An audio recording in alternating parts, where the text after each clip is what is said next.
देंगे। तो आज बच्चों हम केमिकल इक्विलिब्रियम का लेक्चर दोबारा से आपको रिवाइज कराएंगे और आपको पढ़ाएंगे। तो आप लोग हेडिंग लगा लें। पहला टॉपिक है हमारा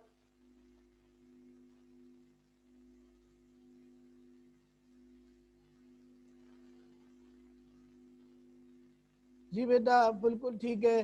तो बच्चों सर्दी भी इंजॉय करें और साथ में अपनी पढ़ाई को भी बच्चों जो है ना वो इंजॉय करें। अपनी पढ़ाई को एक साइड पे ना रखें। इतना अच्छा मौका है आपको बेहतरीन पढ़ के अपने फ्यूचर बनाने का। बच्चों बहुत कम लोग हैं जो कि पढ़ रहे हैं सीजन में। तो बच्चों अगर आप लोगों ने जरा सी भी मेहनत कर ली तो बच्चों दूसरे लोग तो वैसे ही नहीं पढ़ रहे, आप ऑटोमेटिकली लिस्ट में ऊपर आ जाएंगे। बेटे कोचिंग कोचिंग जो है वो खुलने की पूरी कोशिश है 11 तारीख को कि अल्लाह ताला कोचिंग खोल ले। तो अगर कोचिंग नहीं भी खुलता तो बच्चों ऑनलाइन क्लासेस तो चल ही रही हैं। ऑनलाइन क्लासेस से फ़ायदा उठाइए। तो स्टूडेंट आज का लेक्चर स्टार्ट करते हैं। आप लोग हेडिंग लगा लें। Chapter number 6 chemical equilibrium. Board पे फोकस कर और हेडिंग लगाएं। पहला टॉपिक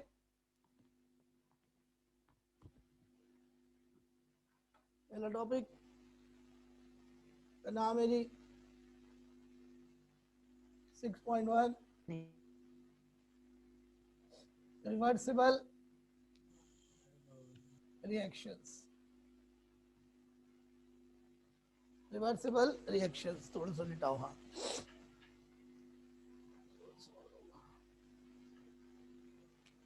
यार बच्चों रिवर्सिबल रिएक्शन की सबसे पहले आपको definition लिखाएंगे।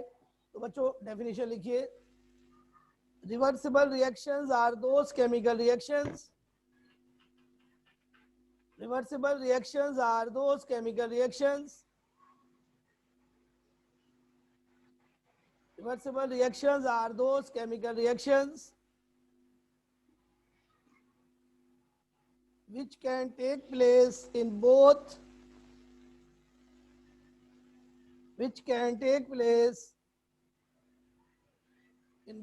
forward and reverse direction. Which can take place in both forward and reverse direction simultaneously. Which can take place in both forward and reverse direction simultaneously and never proceed to completion.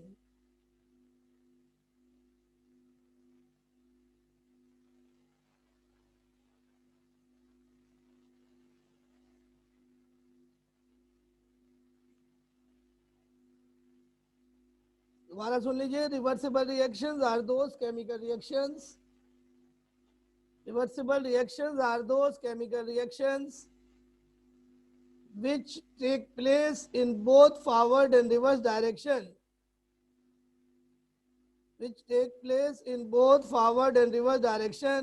Simultaneously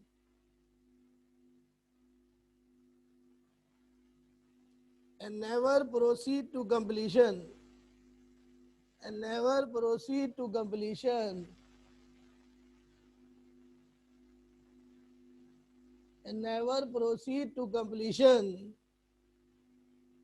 Full stop. They are represented by double half-headed arrow.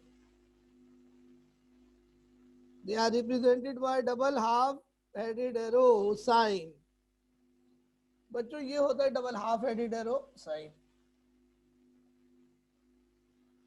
तो बच्चों कल हमने आपको बताया था कि reversible reaction जो है वो फॉरवर्ड डायरेक्शन में भी जा सकते हैं और बैकवर्ड डायरेक्शन में भी जा सकते हैं।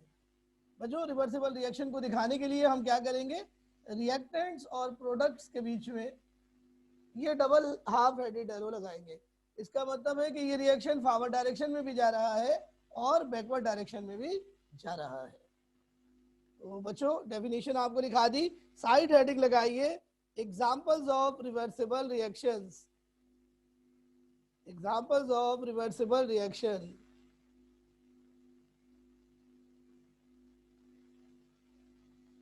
Examples of reversible reaction. बच्चों पहली एग्जांपल देखिए, इस एग्जांपल का नाम है synthesis of ammonia, synthesis of ammonia by Haber process. बच्चों इस रिएक्शन में क्या होगा, नाइट्रोजन गैस और हाइड्रोजन गैस आपस में कंबाइन होंगे रिवर्सिबली, जिसके नतीजे में फॉर्मेशन होगी अमोनिया गैस की। बच्चों इक्वेशन बैलेंस करेंगे, नाइट्रोजन 2 है, यहाँ पे 2 लगा दीजिए, हाइड्रोजन 6 है, यहाँ पर 3 लगा दीजिए। प्यारे बच्चों इक्वेशन बैलेंस आपको गिवन होंगी, लेकिन बैलेंस आपको लिखनी तो होगी ना खुद से, तो इसलिए बच्चों ये आपको आना चाहिए बेटा बैलेंसिंग। तो ये पहली एग्जांपल हो गई बच्चों। दूसरी एग्जांपल लिखे, oxidation of SO2 into SO3, oxidation of SO2 into SO3, oxidation of SO2 into SO3 in contact process. प्यारे बच्चों कॉन्टैक्ट प्रोसेस में सल्फ्यूरिक एसिड हम मैन्युफैक्चर करते हैं, उसका एक बड़ा इंपॉर्टेंट स्टेप है ऑक्सीडेशन ऑफ SO2। बच्चों जब SO2 को हम लोग ऑक्सीडाइज करेंगे तो ऑक्सीजन से रिएक्शन करेंगे तो ऑक्सीडेशन होगी SO2 की, और SO2 की ऑक्सीडेशन से बच्चों SO3 गैस बनेगी। बैलेंस करने के लिए बच्चों यहाँ पे 2 लगाना पड़ेगा और SO2 से पहले भी 2 लगाना पड़ेगा। ये एक और रिवर्सिबल रिएक्शन है बच्चों। तो ये बच्चों बहुत सारे रिएक्शंस है, आपने इनको देखना है। एक और रिएक्शन है बच्चों, decomposition of phosphorus pentachloride, decomposition of phosphorus pentachloride PCl5। बच्चों PCl5 जो है गर्म करने पर डिकम्पोज हो जाता है और 2 चीजें बनती हैं, दोनों गैस है, PCl3 और क्लोरीन गैस।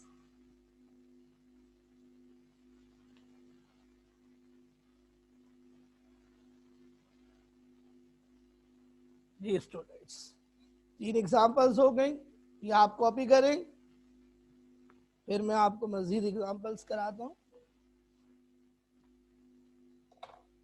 बेटा एग्जांपल नंबर 1 का नाम है synthesis of ammonia by Haber process. Mahiuddin oxidation की 4 या 5 डेफिनेशंस होती हैं, बल्कि 6 डेफिनेशंस होती हैं।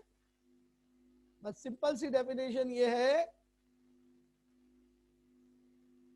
सिंपल सी डेफिनेशन ऑक्सीडेशन की होती है, addition of oxygen to a substance. Example number 3 का नाम है decomposition of phosphorus pentachloride, decomposition of phosphorus pentachloride.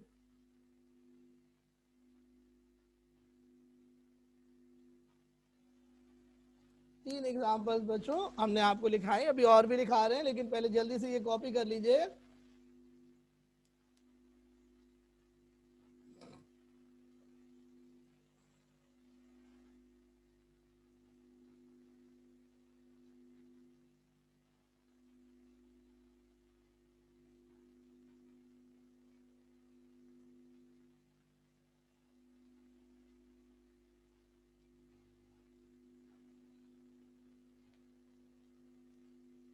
Ji students मिटा दूं बेटा, कॉपी इट।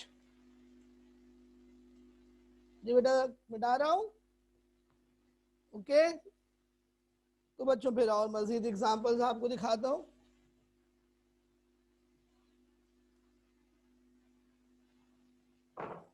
और बच्चों चौथी एग्जांपल है decomposition of ozone into oxygen gas, decomposition of ozone. बच्चों ओजोन का फार्मूला होता है O3। बच्चों ये गैस होती है, ये बच्चों डिकम्पोज हो जाती है तो ऑक्सीजन गैस बनती है। बैलेंस करने के लिए ऑक्सीजन 2 है, यहाँ 2 लगा दीजिए, ऑक्सीजन 6 हो गई, तो यहाँ पे 3 लगा दीजिए। इसका नाम है डीकम्पोजिशन ऑफ ओजोन।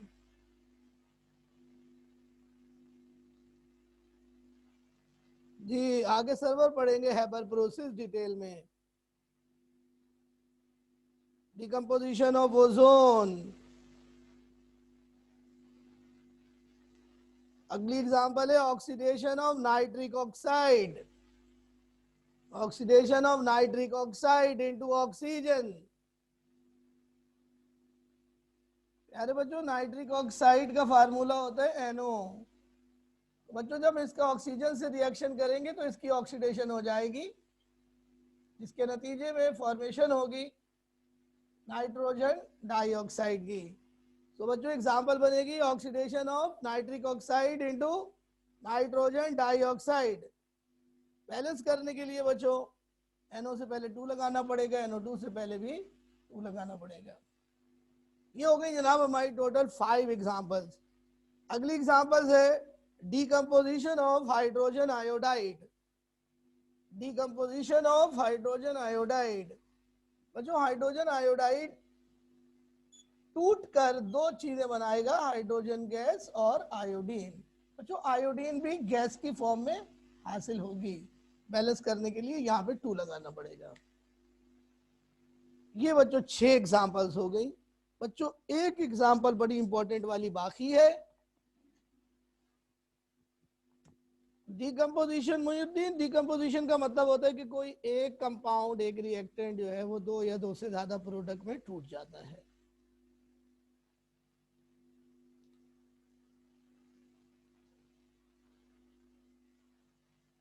डिकम्पोजिशन में एक रिएक्टेंट होता है, प्रोडक्ट 2 या 2 से ज्यादा होते हैं।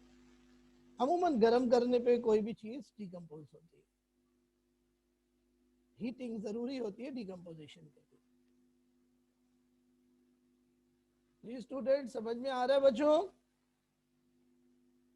Hello, are you getting?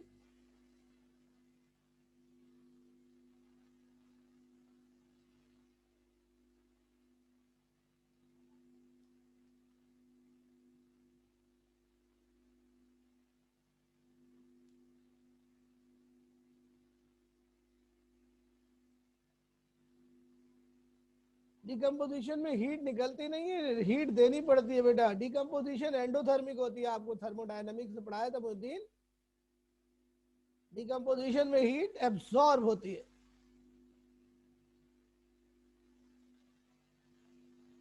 बेटा आपका अगला टेस्ट होगा थर्मोडायनामिक्स का कंप्लीट चैप्टर विद न्यूमेरिकल्स। तो बच्चों आखिरी एग्जांपल देख लें, बहुत ही हॉट फेवरेट एग्जांपल। ये जितनी इक्वेशन मैंने आपको कराई है आपको याद होनी चाहिए, क्योंकि इसके ऊपर न्यूमेरिकल आएंगे। और बच्चों अगली एग्जांपल का नाम है स्टीरिफिकेशन। स्टीरिफिकेशन रिएक्शन का नाम है स्टीरिफिकेशन। स्टीरिफिकेशन और से देखिए भाई बच्चों, इस रिएक्शन में हम यूज करेंगे ये कंपाउंड। प्यारे बच्चों इसका नाम है एसिटिक एसिड। और बच्चों दूसरी चीज हम यूज करेंगे, उसका नाम है इथाइल अल्कोहल। ये बच्चों एक्वस फॉर्म में यूज करेंगे, यानी इनका सॉल्यूशन यूज करेंगे।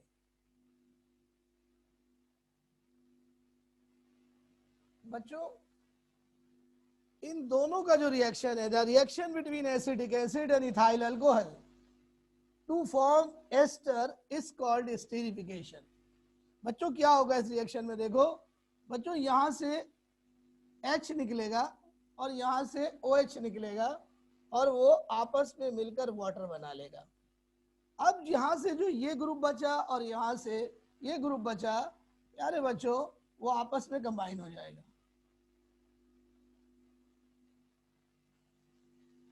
आपस में कंबाइन हो जाएगा, यहां से OH निकलेगा और यहां से H निकलेगा।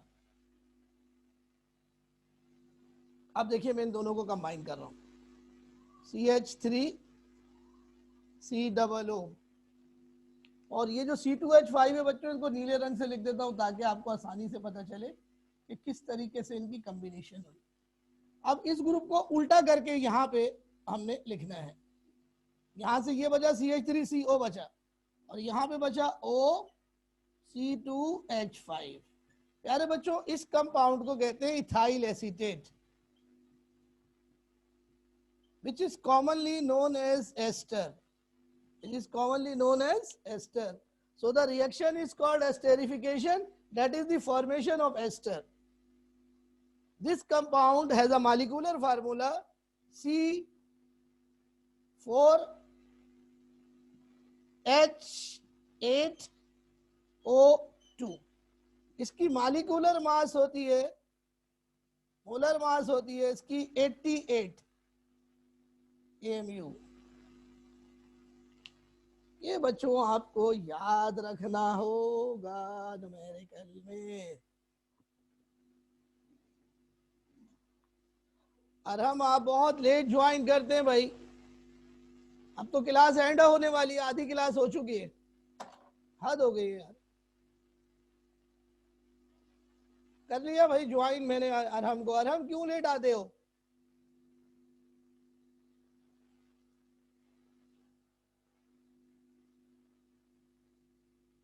अरहम क्यों लेट आते हो?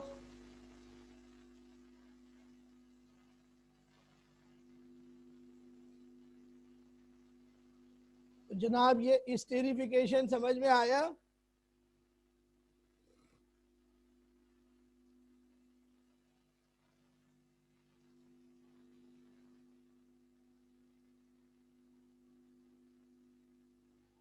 जी बेटा, सब लोगों को समझ में आ गया ये रिएक्शन?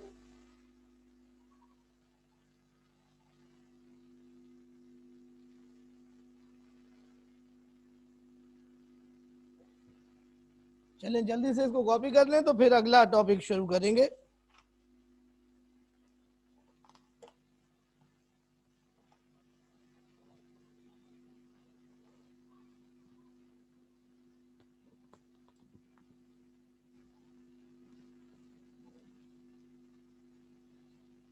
हेडिंग लगा लें 6.2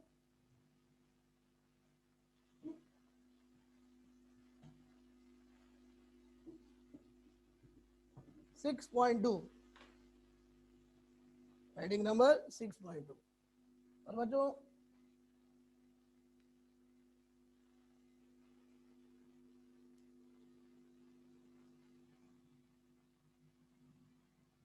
हेडिंग का नाम है केमिकल इक्विलिब्रियम। Chemical equilibrium. जी आप असल चैप्टर की हेडिंग आ गई है जी, केमिकल इक्विलिब्रियम। जनाब कल हमने ये पूरा टॉपिक आपको समझाया था, लेकिन आज फिर दोबारा से समझा रहे हैं। आइए बोर्ड पर देखिए गौर से बच्चों। रिएक्टेंट्स जिस डायरेक्शन में प्रोडक्ट में कन्वर्ट होते हैं उस डायरेक्शन को कहते हैं फॉरवर्ड डायरेक्शन, और उस रिएक्शन को कहते हैं फॉरवर्ड रिएक्शन। तो बच्चों रिएक्टेंट्स फॉरवर्ड डायरेक्शन में फॉरवर्ड रिएक्शन करके प्रोडक्ट में कन्वर्ट होते हैं। बच्चों इनिशियली जब रिएक्शन शुरू होता है तो हमारे पास सिर्फ रिएक्टेंट होता है, लेकिन रिएक्टेंट फिर आपस में कंबाइन हो गए फॉरवर्ड डायरेक्शन में, फॉरवर्ड रिएक्शन करके प्रोडक्ट में तब्दील होना शुरू होता है। इस तरह प्रोडक्ट की जो वैल्यू होती है, मिकदार होती है, वो आहिस्ता आहिस्ता बढ़ना शुरू होती है। जब प्रोडक्ट की मिकदार बढ़ना शुरू होती है तो बच्चों प्रोडक्ट टूटकर दोबारा रिएक्टेंट में कन्वर्ट होना शुरू होता है।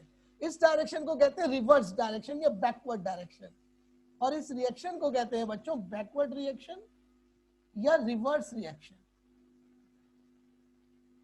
बच्चों ऐसा रिएक्शन जो फॉरवर्ड डायरेक्शन में भी जा सकता हो, बैकवर्ड डायरेक्शन में भी जा सकता हो, यानी जिसमें फॉरवर्ड रिएक्शन भी हो सकता हो, बैकवर्ड रिएक्शन भी हो सकता हो, उसको हम कहते हैं रिवर्सिबल रिएक्शन।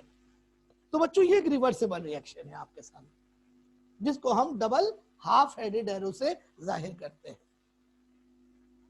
बच्चों रिवर्सिबल रिएक्शन कभी भी कंप्लीट नहीं होता।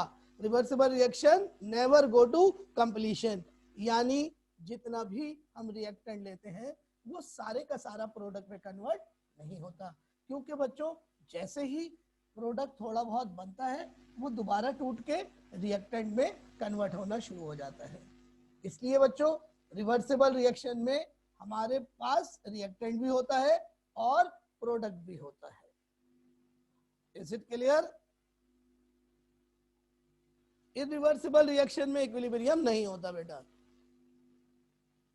तो बच्चों रिवर्सिबल रिएक्शन ही को आगे लेके चल रहे हैं, इक्विलिब्रियम समझाएंगे आपको। तो सुनिए बच्चों, शुरू में रिएक्टेंट की मिकदार ज्यादा थी, प्रोडक्ट की मिकदार 0 थी, लेकिन with the passage of time, वक्त गुजरने के साथ प्रोडक्ट आहिस्ता आहिस्ता टूटकर रिएक्टेंट में कन्वर्ट होगा। इस तरह बच्चों रिएक्टेंट की मिकदार भी बढ़ना शुरू होगी। इस तरह बच्चों शुरू में सिर्फ रिएक्टेंट किस में कन्वर्ट हो रहा था? प्रोडक्ट में। बच्चों इस रिएक्शन को फॉरवर्ड रिएक्शन कहते हैं। फॉरवर्ड रिएक्शन की रफ्तार को कहते हैं रेट ऑफ फॉरवर्ड रिएक्शन। क्या कहते हैं? Rate of forward reaction. तो जिस रफ्तार से प्रोडक्ट बन रहे हैं उस रफ्तार को कहते हैं रेट ऑफ फॉरवर्ड रिएक्शन। और बच्चों जिस रफ्तार से रिएक्टेंट बनते हैं प्रोडक्ट से उसको कहते हैं बैकवर्ड रिएक्शन, रिवर्स रिएक्शन की रफ्तार, यानी rate of backward reaction, rate of reverse reaction. बच्चों शुरू में रेट ऑफ फॉरवर्ड रिएक्शन ज्यादा था, लेकिन Aahista Aahista rate of backward reaction भी ज्यादा हुआ।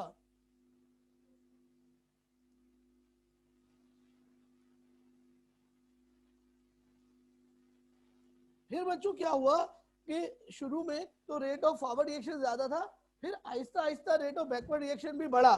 फिर एक वक्त ऐसा आएगा, एक स्टेज ऐसी आएगी रिवर्सिबल रिएक्शन में, जब rate of forward reaction exactly किसके बराबर हो जाएगा? रेट ऑफ बैकवर्ड रिएक्शन के। यानी जिस रफ्तार से रिएक्टेंट प्रोडक्ट में कन्वर्ट हो रहे हैं उसी रफ्तार से प्रोडक्ट रिएक्टेंट में कन्वर्ट होंगे। इस स्टेज को रिवर्सिबल रिएक्शन की कहेंगे केमिकल इक्विलिब्रियम। सो केमिकल इक्विलिब्रियम क्या है? Chemical equilibrium is a state of balance, एक हालत तवाजुन है। वो हालत तवाजुन क्या है कि जिस रफ्तार से रिएक्टेंट प्रोडक्ट में कन्वर्ट हो रहा है उसी रफ्तार से प्रोडक्ट रिएक्टेंट में कन्वर्ट हो रहा है, यानी रेट ऑफ फॉरवर्ड रिएक्शन और rate of backward reaction exactly equal है। बात समझ में आ रही है? एक बात और समझनी है। देखो जब इक्विलिब्रियम अचीव होगा तो हमें ऐसा लगेगा जैसे हमारा रिएक्शन रुक गया है, हमें ऐसा लगेगा जैसे नथिंग इज चेंजिंग, यानी हमें ऐसा लगेगा no change in any property, यानी हमें नजर आने वाली किसी भी प्रॉपर्टी में कोई तब्दीली नजर नहीं आएगी।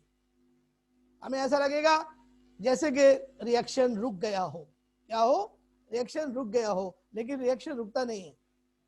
रिएक्टेंट प्रोडक्ट में कन्वर्ट हो रहे होते हैं, प्रोडक्ट रिएक्टेंट में कन्वर्ट हो रहे होते हैं, लेकिन रिएक्टेंट की जो मिकदार है वो कांस्टेंट रहती है और प्रोडक्ट की जो मिकदार है वो कांस्टेंट रहती है। यानी कंसंट्रेशन हर चीज की कांस्टेंट हो जाती है, इक्वल नहीं होती, कांस्टेंट हो जाती है। ये दो बातें होती है इक्विलिब्रियम पर। ये इक्विलिब्रियम की डेफिनेशन में दोनों बातें आपको बतानी है। यानी इक्विलिब्रियम पर rate of forward reaction becomes equal to rate of backward reaction and concentration of reactant and product becomes constant and does not change with the passage of time. और तीसरी बात वो सबसे अहम है, वो भी सुन लीजिए। वो ये है बच्चों कि इक्विलिब्रियम हमेशा बंद बर्तन में अचीव होता है। ये मैंने कल बताई थी बात आपको, लेकिन हमारी बुकों में मौजूद नहीं है। कभी भी ओपन वेसल में इक्विलिब्रियम अचीव नहीं होता। जी बेटा, no net observable change at equilibrium. Equilibrium पर हमें कोई भी ऐसी तब्दीली नजर नहीं आएगी जिसको हम आंखों से देख सके। हालांकि तब्दीली हो रही होगी, लेकिन वो आंखों से नजर नहीं आएगी। वो माइक्रोस्कोपिक लेवल पर तब्दीली हो रही है, मैक्रोस्कोपिक लेवल पे कोई तब्दीली नहीं हो रही, हमें वो नजर नहीं आएगी। बात समझ में आ रहा है? बिल्कुल क्लियर हो गई बात? तो रिवर्सिबल रिएक्शन की डेफिनेशन लिखो जल्दी से, सॉरी, केमिकल इक्विलिब्रियम की डेफिनेशन लिखो।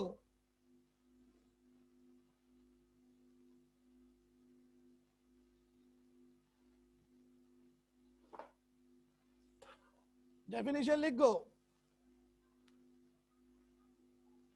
Chemical equilibrium is the state of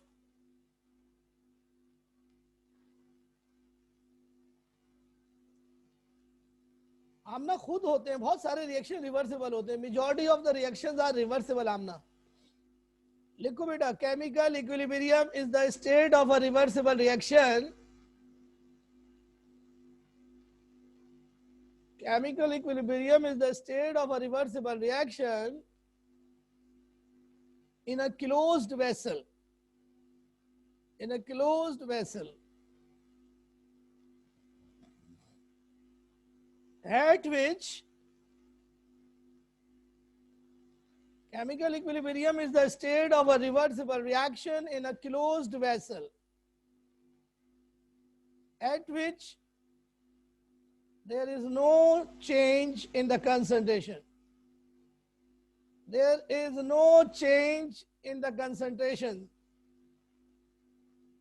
of reactant and product. At which there is no change in the concentration of reactant and products with time. And rate of forward reaction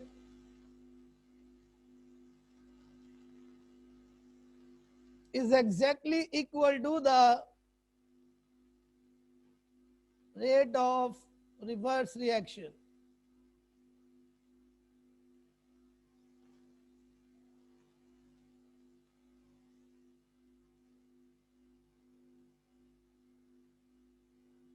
जी बच्चों, लिख लिया आप लोगों ने या repeat करूं?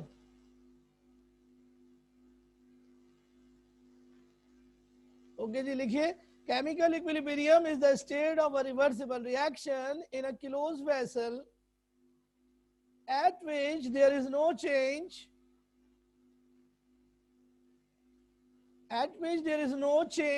in the concentrations of reactants and products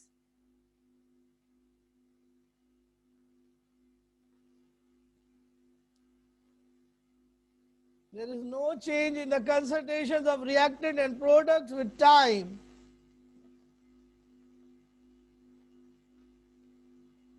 And rate of forward reaction is exactly equal to the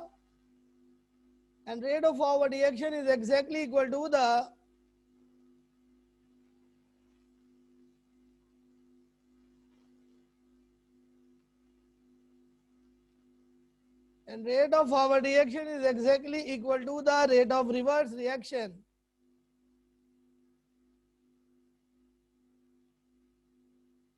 side heading लगाएं, graphical representation. Graphical representation.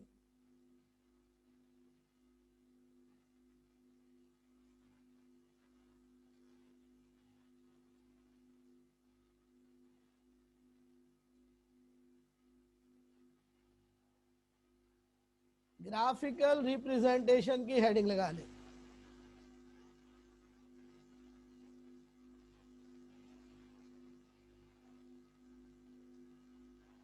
और आइए बच्चों, मैं ग्राफ के जरिए आपको केमिकल इक्विलिब्रियम समझाता हूं। आप लोग बोर्ड पर देखिए। दो ग्राफ बच्चों केमिकल इक्विलिब्रियम में बनाते हैं, एक ग्राफ रेट का बनाते हैं, दूसरा कंसंट्रेशन का बनाते हैं। तो पहले बच्चों रेट का ग्राफ देख लो, रेट का ग्राफ देख लो बच्चों। ग्राफ बनेगा दो चीजों में, रेट का ग्राफ दो चीजों में बनेगा बच्चों। एक ग्राफ बनेगा टाइम और रेट के दरमियान, टाइम और रेट के दरमियान ग्राफ बनेगा बच्चों। रेट और टाइम का जो ग्राफ है वो दो तरीके से बनेगा। एक तो बच्चों रेट ऑफ फॉरवर्ड रिएक्शन होता है और रेट ऑफ बैकवर्ड रिएक्शन होता है। अब देखिए रेट ऑफ फॉरवर्ड रिएक्शन का ग्राफ इस तरीके से बनता है।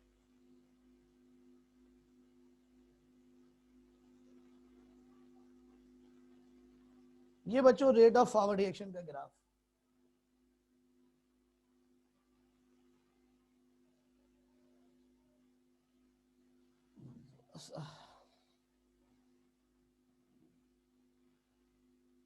ये देखिए, इसे कहते हैं फॉरवर्ड रेट।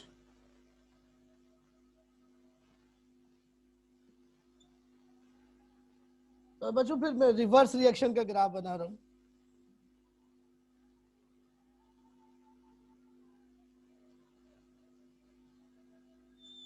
ये देखिए बच्चों, दोनों रेट्स इक्वल हो गए।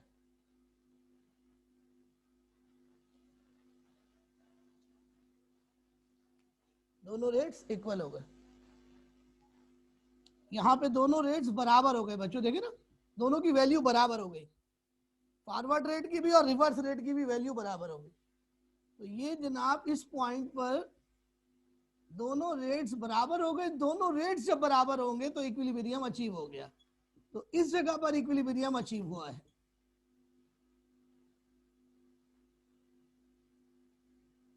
दूसरा ग्राफ बच्चों, दूसरा ग्राफ बच्चों जो है वो है कंसंट्रेशन यानी अमाउंट, कंसंट्रेशन यानी अमाउंट और टाइम के साथ। बच्चों ये ग्राफ भी दो तरीके से बनेगा, रिएक्टेंट के लिहाज से और प्रोडक्ट के लिहाज से। बच्चों रिएक्टेंट के लिहाज से ये जो ग्राफ है ये इस तरीके से बनेगा।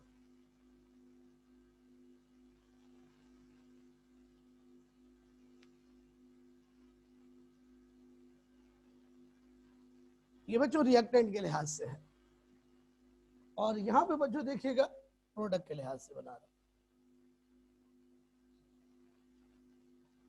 ये प्रोडक्ट के लिहाज से बच्चों। ये कहलाएगा बच्चों राइजिंग कर्व, ये कहलाएगा फॉलिंग कर्व। अब यहां पर आप देखिए कि जो कंसंट्रेशन है इस पॉइंट के ऊपर कांस्टेंट हो रही है, यानी टाइम चेंज हो रहा है लेकिन कंसंट्रेशन चेंज नहीं हो रही। तो ये पॉइंट रिप्रेजेंट कर रहा है इक्विलिब्रियम को। इक्विलिब्रियम को क्यों? क्योंकि there is no change in concentration. तो ये दो ग्राफ हैं बच्चों जिससे इक्विलिब्रियम को समझाया जाता है।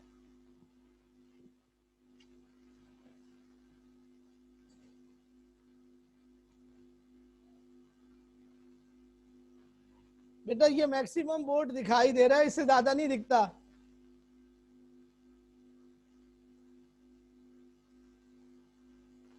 तो बच्चों यहीं पे आज हमारी क्लास वाइंड अप होगी, लेकिन पहले मुझे बताएं यहां तक आपको समझ में आ गया?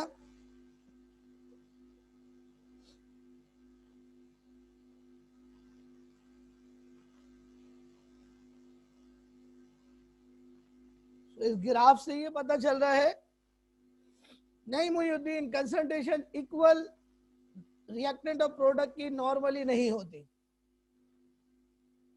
अनइक्वल होती हैं लेकिन कांस्टेंट होती हैं। बेटा सेकंड ग्राफ जो है वो कंसंट्रेशन कांस्टेंट हो रही है ना, देखो इस जगह पर देखो, यहाँ पे कंसंट्रेशन कांस्टेंट हो रही है दोनों की, टाइम के साथ चेंज नहीं हो रही क्योंकि ग्राफ फ्लैट हो गया है। इसी तरह यहाँ पर कंसंट्रेशन चेंज नहीं हो रही विद टाइम, ग्राफ फ्लैट हो गया है। ग्राफ फ्लैट होने का मतलब है कंसंट्रेशन चेंज नहीं हो रही।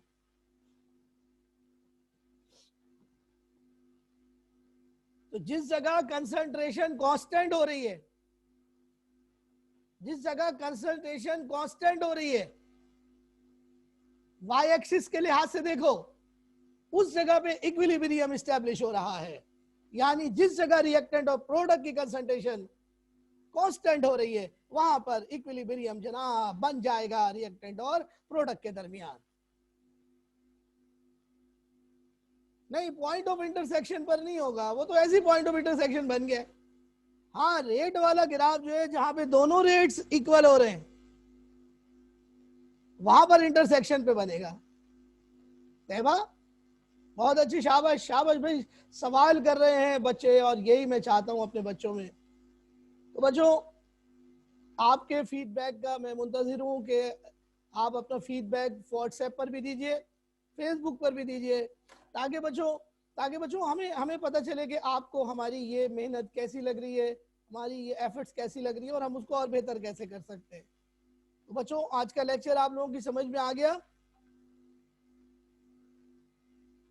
कोई सवाल पूछना है, कोई कमेंट आपने करना है तो बिल्कुल करें बच्चों आप लोग। We need your comments and we need to know your opinion. First graph में रेट कांस्टेंट है, दूसरे ग्राफ में कंसंट्रेशन कांस्टेंट है। फर्स्ट ग्राफ में रेट इक्वल है, सॉरी, तो जिस जगह पर फर्स्ट ग्राफ में दोनों रेट्स मीट कर रहे हैं, इंटरसेक्ट कर रहे हैं, वो जगह इक्वल रेट्स को जाहिर कर रही है।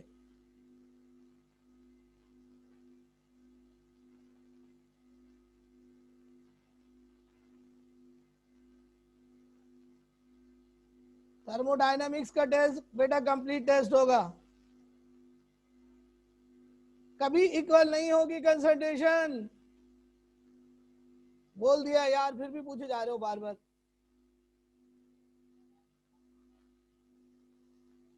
थर्मोडायनामिक का छोटा सा तो चैप्टर है, कंप्लीट चैप्टर आएगा न्यूमेरिकल के साथ। और जो न्यूमेरिकल का असाइनमेंट दिया है थर्मोडायनामिक्स का, वो आप लोगों ने जमा कराना है, उसके 10 मार्क्स हैं। थर्मोडायनामिक्स के असाइनमेंट आपने जमा कराना है हफ्ते को, सैटरडे को। कहाँ जमा कराना है? व्हाट्सएप पर। इक्विलिब्रियम क्लोज वेसल में कभी चेंज नहीं होता अगर आप कंडीशन चेंज ना करें। कोचिंग में सबमिट नहीं करवाना, व्हाट्सएप पे कराना है। रीसेंड क्यों कर दूं? मैंने पहले सेंड किया हुआ है, कोई बच्चा ग्रुप में दोबारा सेंड कर दे। ओके स्टूडेंट, अल्लाह हाफिज, टाइम इज ओवर, खुदा हाफिज।